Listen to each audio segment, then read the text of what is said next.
जो हमारे ऋषि मुनियों ने जंगल और पहाड़ और गुफाओं में बैठ करके और वह प्राणायाम अपने गुफाओं की कंदराओं में बैठ के करते रहते थे, जिससे वो किसी भी प्रकार की बीमारी से तो बचते ही थे, हजारों हजारों वर्ष तक वो जीवित भी रहते थे। तमाम जड़ी बूटियों के बारे में स्वतः वो हमको अनुभव हो जाता था। आज लोग पढ़ते हैं, आज लोग क्लास में पढ़ते हैं या डिग्री लेते हैं, तो ऋषि मुनियों ने कोई डिग्री नहीं ली, कोई अनुभव के आधार पर, क्योंकि उनको इतना ज्ञान हो गया। और वह ज्ञान का जो भंडार है वो केवल प्राणायाम से, प्राणायामम परमं तपः, प्राणायामम परमं तपः और ओमकारम परमं जपः। ओमकार जो शब्द है वो ब्रह्म है, उसका जप करना, मात्र ओमकार का जप करना और प्राणायाम का तप करना। इसलिए प्राणायाम के द्वारा हम अपने शरीर को दिव्य बनाते हैं और वह दिव्य आत्माओं का हमें अनुभव होता है और दिव्य ज्ञान का भी अनुभव होता है। तो प्राणायाम में कई प्रकार प्राणायाम ऐसे हैं, लेकिन कुछ प्राणायाम हैं जिन्हें नियमित रूप से अभ्यास करना चाहिए, थोड़ी थोड़ी देर नियमित रूप से अभ्यास करना चाहिए। इससे हमारा जो इंटरनल जो सॉफ्टवेयर है, लीवर है, किडनी है, पैंक्रियाज है, हमारा हार्ट है, हमारा लंग्स है, ये सब हमारा बिल्कुल मजबूत होता है और हम इसमें आराम से अपने जीवन को, सुखमय जीवन को प्राप्त कर सकते हैं।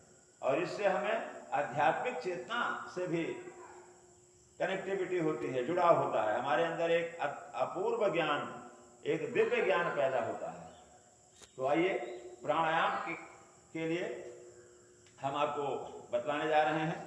तो प्राणायाम में सर्वप्रथम आप अपने घर पर, अपने लान में, बरामदे में, छत पर प्रातः काल का समय इसके लिए सबसे उपयुक्त है। आप उठ करके 4 बजे, 5 बजे, 6 बजे, बस सूर्योदय से पहले अगर आप करेंगे तो इसका लाभ आपको अनंत गुना मिलेगा।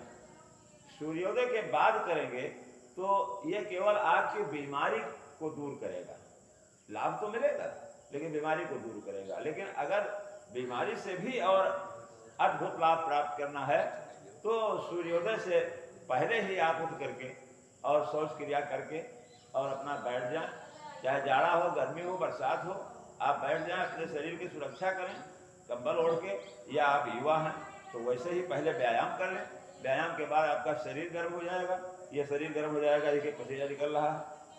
तो अब इसके बाद में आपको हम प्राणायाम के बारे में बतलाते हैं।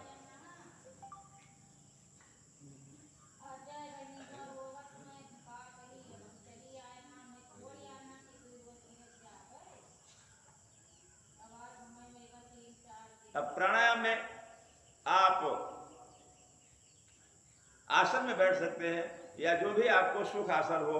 आप ये सुख आसन है, ये सिद्धासन है, ये पद्मासन है, तो जो भी आपको सुटेबल लगे उसमें आप बैठ सकते हैं। तो ये पद्मासन है। चलिए आज हम आपको पद्मासन में बैठ करके ही प्राणायाम के विषय में अभ्यास करा रहे हैं। तो सबसे पहले प्राणायाम भस्त्रिका प्राणायाम आता है। भस्त्रिका प्राणायाम में श्वासों को लेना है और उसके बाद में छोड़ना है। तो सांसों को लेने में और छोड़ने में कुछ भी आपको नहीं करना है, केवल आपको श्वास को लेना है और सांस को छोड़ना है। अभी इसको आराम से सांस को लेंगे और झटके से इसको छोड़ेंगे।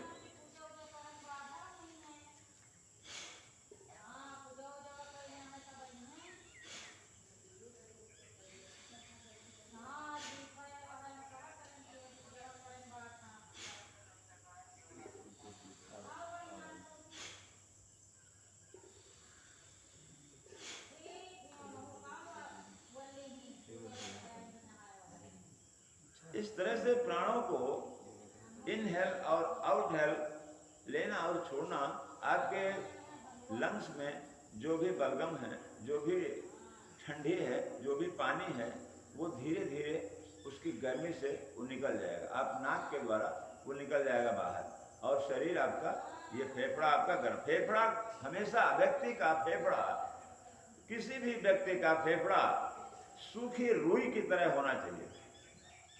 फेफड़े में अगर जरा सा भी नमी है, कहीं मौसम से, कहीं किसी खान पान से, किसी व्यवहार से अगर नमी है, तो उसी समय तत्काल प्रभाव से ये शरीर इतना सेंसिटिव है कि तत्काल आपको जुखाम की शिकायत हो जाएगी, सर्दी की शिकायत हो जाएगी, और बढ़ गया तो बलगम हो जाएगा, और बढ़ गया अपनी दवाइयाँ कोई खा ली, अंग्रेजी दवाइयाँ खा ली, तो वो अंदर से गर्मी किया, बाहर से ठंडी है, वो कफ जम गया, और कफ जमने के बाद में खांसी आने लगी, खांसी आने के बाद में आपको तमाम प्रकार की बीमारियां इससे हो सकती हैं, इसके बारे में खैर बात की बात है।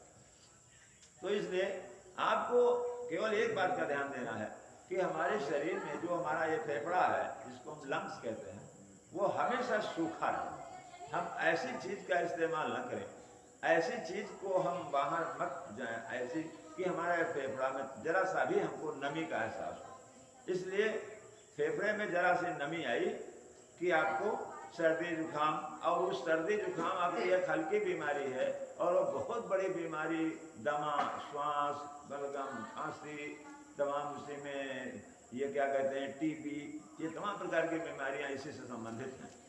तो आइए भस्त्रिका के बारे में आपको करके बताते हैं कि भस्त्रिका आपको इस तरह से धीरे धीरे, बुढ़े आदमी हो या बीमार हो तो धीरे धीरे, किसी को सांस की बीमारी हो तो वो धीरे धीरे कर सकते हैं, इसको धीरे धीरे।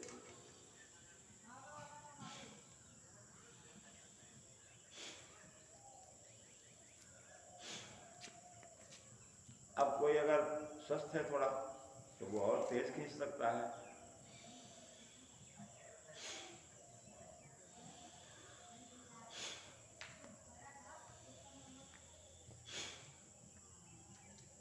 अब कोई और एकदम से बिल्कुल जिसका फेफड़ा मजबूत है, जिसका फेफड़ा एकदम से मजबूत है, उसे कोई जरूरत नहीं है कहीं कोई चीज की, किसी दवा की, किसी काम की, वो अपना इसको तेजी से कर सकता है।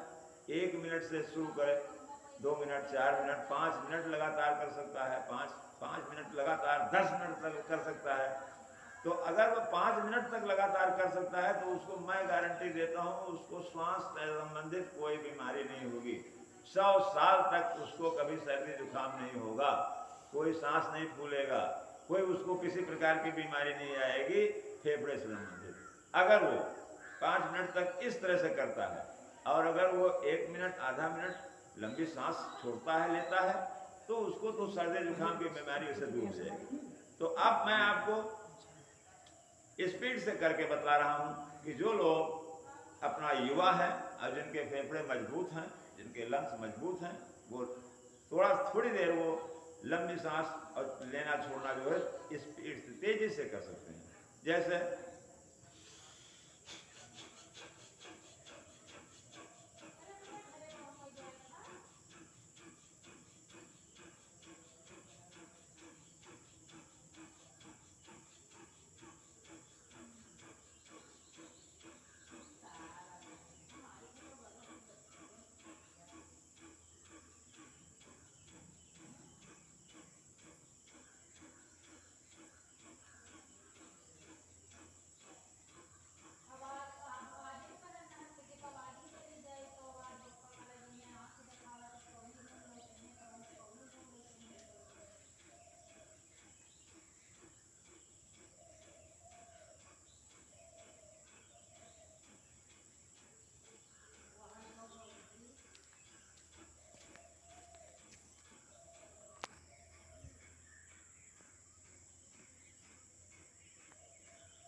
ये स्पीड से हुआ।